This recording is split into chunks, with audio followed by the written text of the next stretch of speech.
передает здание дома из 3 помещений раскулаченного Владимира Мурзалимова.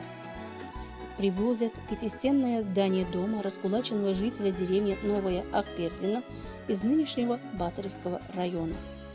Его устанавливают с примыканием к первоначальному зданию школы, построенной в 1914 году. В школе, согласно количеству учащихся и статусу учреждения, начинает работать целый педагогический коллектив.